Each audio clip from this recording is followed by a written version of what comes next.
Industriálny priestor pre mňa znamená priestor, v ktorom sa môžeš slobodne pohybovať, môžeš zafrkať podlahu. Industriálny priestor pre mňa znamená slobodu. Žiaľ, už ho bude možno čím ďalej, tým menej.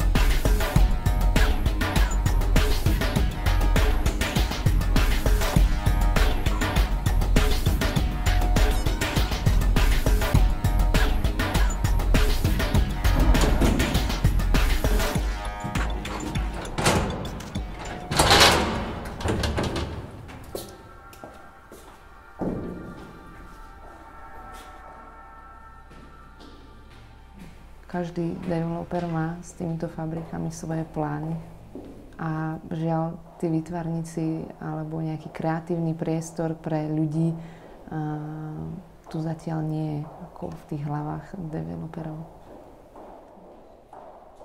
A to bol vlastne výskumný ústav pre vývoj káblov. Ja som tu prišla pred 3 rokmi a som tu veľmi spokojná.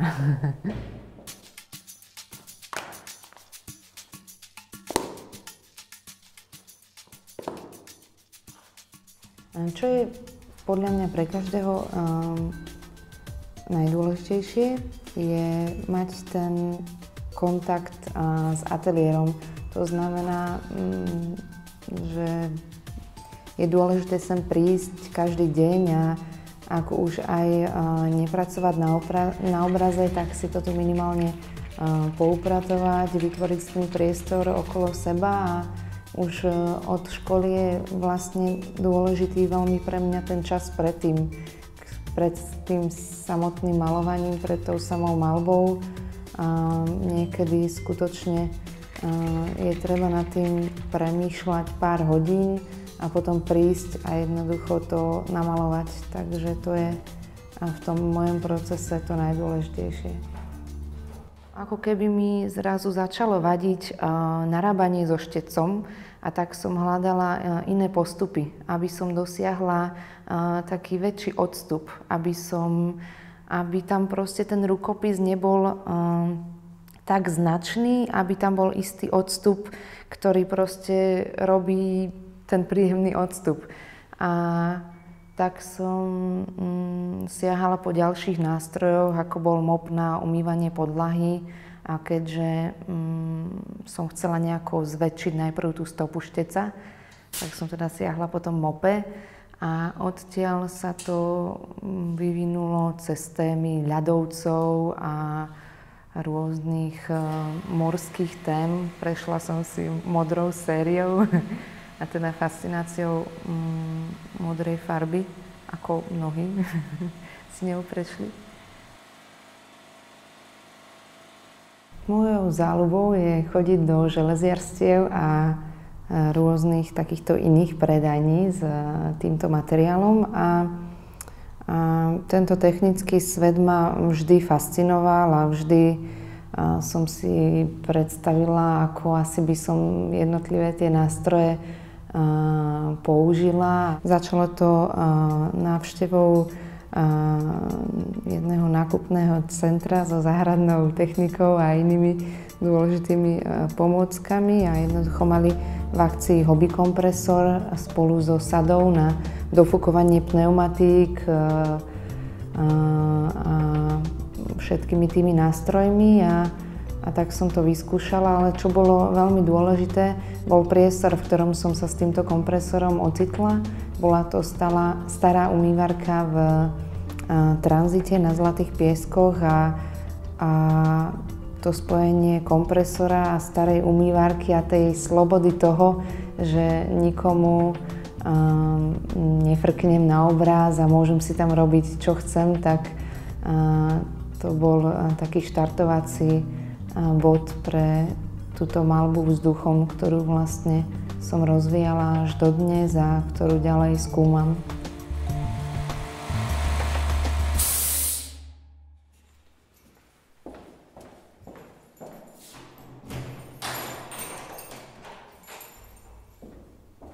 Svet, v ktorom žijeme, keď sa pozrieme aj tuto z okna alebo tak, alebo stojíš na zastávke, ideš autom a stále musíš príjmať nejaké informácie.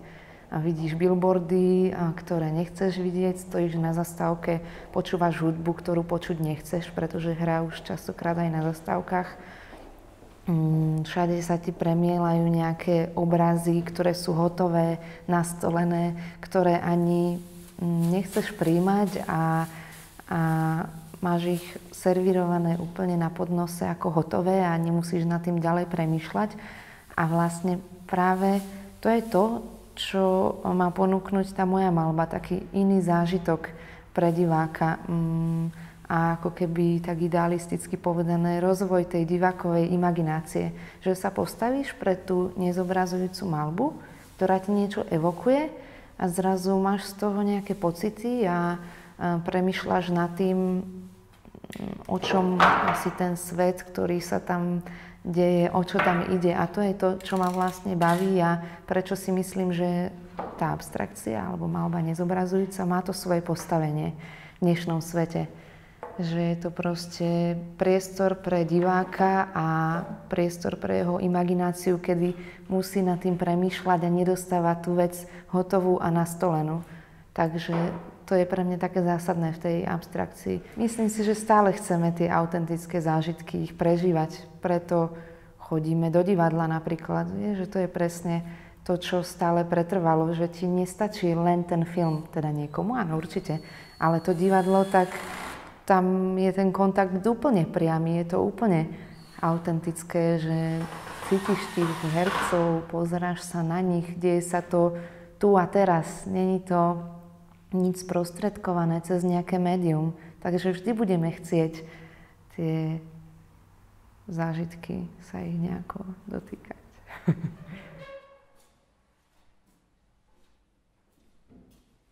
Vysokú školu výtvarných umení skončila v roku 2011 a odvtedy musím povedať, že jej cesta je veľmi zaujímavá a dalo by sa povedať aj autentická. Ona nepostupovala tou tradičnou cestou, že ako väčšina jej predchodcov, že išla vlastne z reality do abstrakcie. Že jednoducho tie svoje obrazy najprv proste nejak realisticky alebo stvárňovala to, čo vidí okolo seba a potom postupne abstrahovala. Ona proste rovno do toho vhúpla. Možno je to dané už aj tým časom, no súčasnosťou, že okolo nás teda nevnímame aj tú realitu, ale aj rôzne abstraktné formy a tvary. Neviem, to by nám musela povedať ona. Ale jednoducho, ako si upamätám, tak vyjadrovala sa abstraktným slovníkom. A navyše vlastne tými špecifickými, veľmi technicistickými nástrojmi, tým vzdušným kompresorom a vlastne tými pištolmi, ktorými ona strieka svoje alebo tvorí svoje obrazy. Čiže už táto cesta je jej v rámci nášho kontextu veľmi jedinečná. Nepoznám slovenského autora, ktorý by pracoval týmto spôsobom.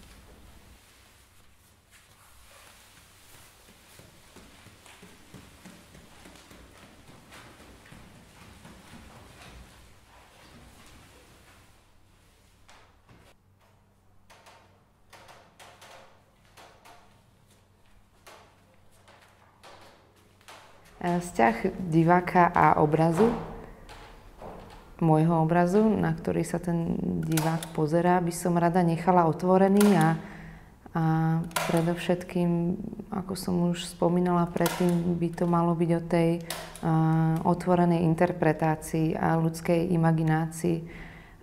To sú také hlavné pojmy, ktoré by som do toho rada dostala. To je na tom to najlepšie, keď za mnou príde nejaký divák a každý si v tom našiel tú svoju vlastnú interpretáciu. To je pre mňa najdôležitejšie. Určite to vždy súvisí aj s tým rozpoložením, v akom sa divák nachádza a je to vlastne, rada to nechám otvorené pre diváka. Už tie odpovede nie sú také dobré, ako predtým.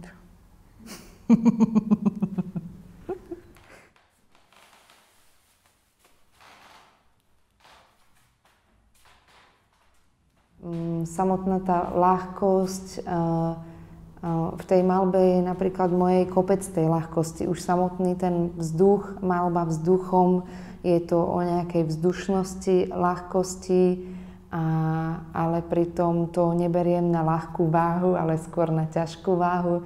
Takže dá sa tam nájsť veľa rovín v tom názve. Ťažké ľahkosti.